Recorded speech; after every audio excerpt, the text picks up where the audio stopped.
Rachida, vous n'avez pas la parole. Ce sondage ne vous intéresse pas, il ne veut rien, je ne vous donne pas la parole sur ce sujet. Vous m'entendez ou pas? Est-ce que vous m'entendez, Rachida? Ben, je vous le dis. Eh ben, moi, je vous le dis, je vous donne pas la parole. Je ne vous donne pas la parole sur ce sujet. Pour constater. Mais vous constatez rien. Vous ne constatez rien. Non, non. Les musulmans vous ne constatez rien.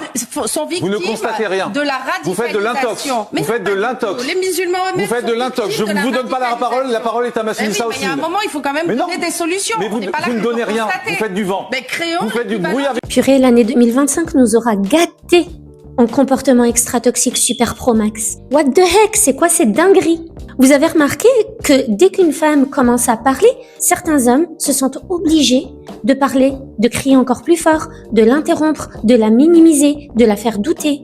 Et si ça se passe en public, en direct, devant des millions de personnes? Qu'est-ce qui se passe quand personne ne regarde? Les femmes ne manquent pas de confiance, elles manquent d'espace. Parce qu'on leur coupe la parole depuis l'enfance.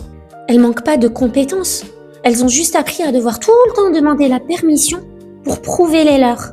Elles ne sont pas trop sensibles, elles ont juste été extra habituées à avaler l'injustice. La vraie violence, les amis, elle se joue dans les silences forcés, les regards méprisants, décisions prises sans elles, les moments où on les fait douter d'elles-mêmes.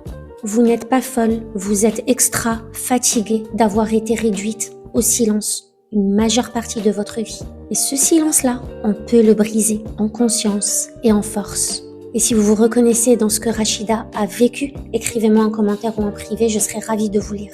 Ne restez surtout pas seul et faites-vous accompagner par un professionnel.